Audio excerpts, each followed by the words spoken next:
Terdapat beberapa cara yang digunakan dalam penipuan e-dagang yang memperdaya mangsa sama ada mangsa merupakan pembeli atau penjual. Sekiranya mangsa adalah pembeli, kebiasaannya mereka akan terjerat apabila suspek menawarkan harga jauh lebih rendah dari pasaran. Dan sekiranya mangsa sebagai penjual pula, suspek akan menghubungi mangsa dan menyatakan minat untuk membeli barang jualan mangsa. Adalah dinasihatkan kepada pembeli atau penjual agar berhati-hati dalam urusan jual beli di talian media sosial. Dan soalan kenapa dan mengapa perlulah dibangkitkan jika terdapat tawaran murah atau too good to be true. Lebih selamat jika sebagai pembeli untuk membeli dari laman sesawang yang dipercayai dan mempunyai ciri-ciri keselamatan. Assalamualaikum, salam sejahtera dan salam Malaysia Madani. Anda sedang menyaksikan Pastikan Sahih edisi Isnin 29 Januari 2024. Ayuh kita ke segmen Sahih.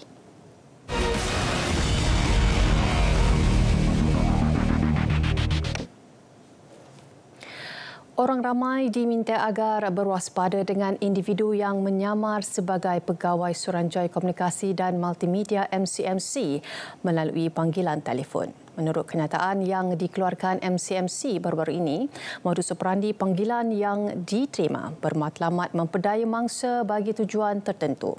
Menurut kenyataan itu lagi, pemanggil akan mengancam mangsa dengan menyatakan terdapat aduan terhadap talian yang digunakan mangsa serta mendakwa mangsa telah melakukan kesalahan. Tambah kenyataan itu, sekiranya mangsa gagal mengikut arahan yang diberikan, talian tersebut akan disekat atau disenarai hitam. Bermula pada 1 hingga 25 Januari tahun ini, MCMC telah menerima sejumlah 259 aduan dan daripada jumlah tersebut 238 panggilan pertanyaan telah diterima bagi mengesahkan isu berkenaan. Juga sebanyak 494 kes penipuan penyamaran sebagai rakan atau kenalan melibatkan kerugian 2.5 juta ringgit dikesan pihak polis sepanjang tahun lepas. Pengarah Jabatan Siasatan Jenayah Komersial Bukit Aman, Datuk Seri Ramli Muhammad Yusof berkata, pihaknya mengesan penipuan menyamar sebagai rakan atau kenalan di aplikasi media sosial seperti WhatsApp, Telegram, Facebook dan sebagainya. Beliau berkata meminjam wang merupakan satu daripada modus operandi yang digunakan oleh penjenayah dalam melakukan penipuan.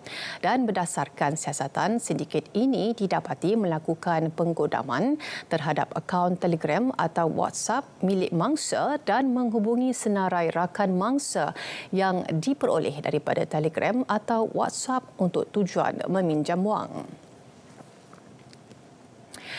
Juga tular di media sosial satu dakwaan bahawa Lembaga Pembiayaan Perumahan Sektor Awam LPPSA menawarkan insentif cashback cash flow properti di KL dan Selangor. LPPSA bagaimanapun menafikan pihaknya pernah menawarkan insentif seperti yang diwar-warkan. LPPSA turut menasihatkan pelanggan agar mendapatkan informasi dan maklumat yang sahih dengan menghubungi LPPSA secara langsung. Juga berwaspada untuk mengelakkan anda dari tertipu dengan aplikasi yang tidak sah, malware atau malicious software. Melalui penyebaran aplikasi palsu merupakan antara taktik skamer bagi tujuan mencuri maklumat perbankan dan wang di dalam akaun bank mangsa. Fikir dahulu sebelum membuat apa-apa jenis pembayaran, terutamanya pembayaran yang berlaku secara dalam talian. Bagi kegiatan jenayah skam e-dagang, berikut merupakan antara tips penting yang boleh diamalkan, iaitu dengan membeli dan membayar hanya dari platform rasmi dan penjual yang sahih. Selain itu, adalah penting untuk anda menyemak dahulu latar belakang penjual untuk memastikan kesahihan mereka.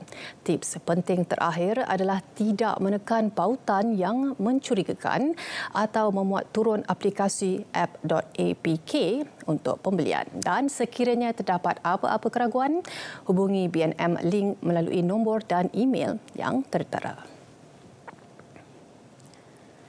Baik, sumbangan tunai rahmah ataupun STR fasa 1 yang akan memanfaatkan 8.2 juta penerima akan dikreditkan bermula hari ini dan pembayaran akan dilakukan secara berperingkat kepada penerima yang berdaftar dalam pangkalan data STR sama ada pengkreditan ke dalam akaun bank atau disalur secara tunai melalui Bank Simpanan Nasional BSN dan pembayaran dibuat mengikut kategori kelayakan STR masing-masing.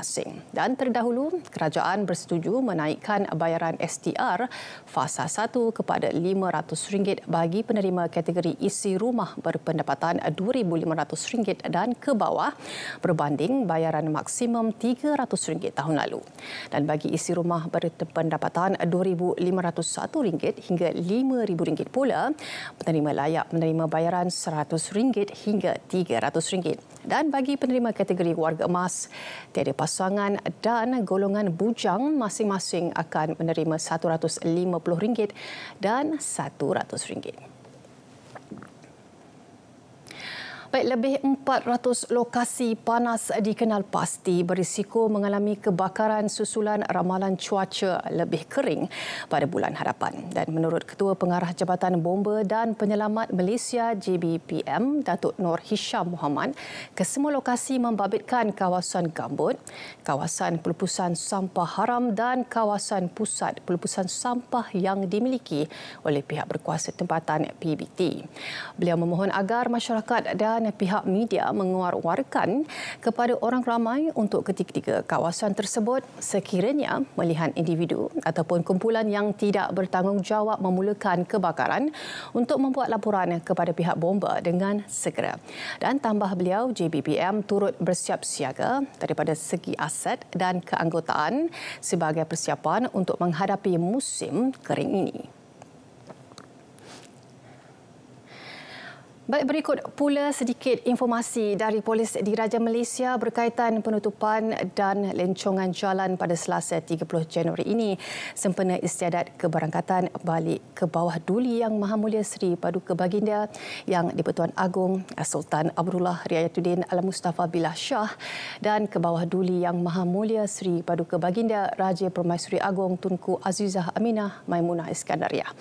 Dan untuk makluman anda, penutupan penuh bermula pada pukul 6 pagi di Jalan Parlimen hingga ke Bulatan Dato' On, di mana pasukan pelamba yang terdiri dari 3,650 kaki tangan kerajaan dari pelbagai kementerian akan berada di lokasi tersebut. Dan seterusnya, penutupan penuh yang akan bermula dari pukul 9 pagi dan jalan akan dibuka secara berperingkat berlaku di Jalan Damansara, Jalan Sultan Abdul Halim, Lebuh Raya Sultan Ismail, Jalan Kuching, Jalan Salahuddin, Jalan Kuching, Jalan Sultan Ismail dan Jalan Tun Perak. Manakala penutupan sementara juga bermula dari pukul 9 pagi akan berlaku di beberapa jalan antaranya Lebuh Raya Sultan Iskandar, Jalan Travers, Jalan Sultan Hishamuddin dan beberapa lebuh raya lain seperti di NPE, Kesas dan Sukom Interchange. Dan kami bawakan kepada anda segmen Biar Betul, sebuah rancangan yang juga bertujuan menangkis penyebaran berita palsu dan fitnah dalam kalangan masyarakat. Ayuh kita saksikan video ini.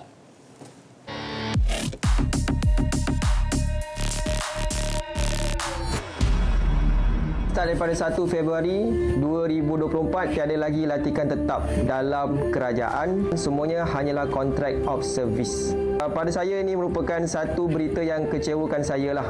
Dan juga saya rasa ramai yang kecewa. Lagi dakwaan kononnya tiada lagi pelantikan kaki tangan awam berstatus tetap bermula Khamis ini. Mengulangi naratif sama, penghantar video mendakwa semua lantikan baharu hanya akan memegang status kontrak. Dia mendakwa ramai yang kecewa dengan ketetapan itu, terutama lepasan institusi pengajian tinggi. Semakan pasukan Biar Betul mendapati maklumat yang dikongsi adalah palsu. Faktanya, tiada syurd sedemikian dikemuka mana-mana pihak berkepentingan.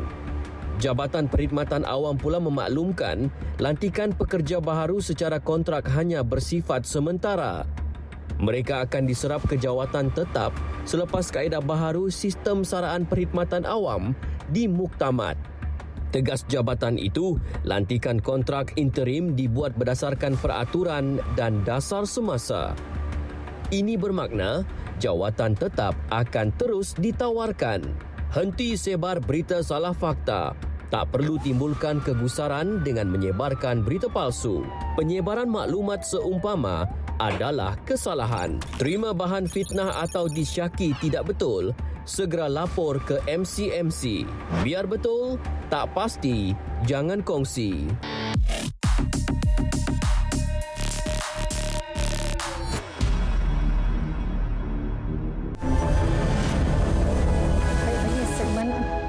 Kita mulakan dengan bicara naratif, iaitu tajuk kupasan yang akan dibawakan adalah uniknya sistem beraja Malaysia. Jemputannya adalah Yang Berhormat Senator Profesor Emeritus Datuk Seri Dr. Awang Sarian, iaitu merupakan ahli Dewan Negara, juga bersama dengan Profesor Datuk Dr. Siva Murugan Pandian yang merupakan pensyarah sosiologi politik Pusat Pengajian Sains Kemasyarakatan Universiti Sains Malaysia, dan juga bersama dengan moderator kita iaitu Ismail Adnan. Jangan lupa malam ini saksikan pada jam 9 malam di TV1 saluran berita RTM, RTM Klik My TV Broadcasting, juga di Facebook Live Berita RTM, TikTok Live Berita RTM. Baik, seterusnya istiadat keberangkatan Bali sempena tamat tempoh pemerintahan ke bawah Duli Yang Maha Mulia Seri Paduka Baginda Yang di-Pertuan Agong ke-16 pada tahun 2024 pada 30 Januari, iaitu pada hari Selasa dari jam 7 pagi hingga 2 petang. Jangan lupa untuk saksikan juga di TV1 saluran berita RTM. Juga anda boleh ikuti di RTM Klik My TV Broadcasting, Facebook Live Berita RTM, TikTok Live Berita RTM dan juga Radio Television Malaysia. Baik, ini pula adalah pencarian bakat artis budaya B19, iaitu bertaraf kontrak bagi tahun 2024 dan gajinya dari RM1,360 hingga RM4,032 dan kriteria adalah warga negara Malaysia berumur sekurang-kurangnya 18 tahun, boleh berkomunikasi dalam bahasa Melayu dan bahasa Inggeris, boleh bertugas di luar waktu bekerja dan kawasan, juga kreatif dan berpengetahuan luas. Dan cara permohonannya mudah saja. Anda boleh hantar video bakat anda serta permohonan lengkap melalui pautan yang tertera. Juga maksimum durasi keseluruhan video yang dibenarkan hanyalah 10 minit. Kandungan video bakat yang diperlukan adalah pengenalan diri anda, nyanyian, juga tarian bebas, lakonan juga bebas, pengucapan awam juga bebas. Baik, kalau boleh kami kongsikan juga satu peringatan mesra untuk anda, iaitu ubat terkawal, ubat yang dikawal di bawah Akta Racun 1952. Baik, sekian sahaja daripada kami di Pastikan Sahih. InsyaAllah kita akan bertemu lagi esok. Assalamualaikum dan jumpa lagi.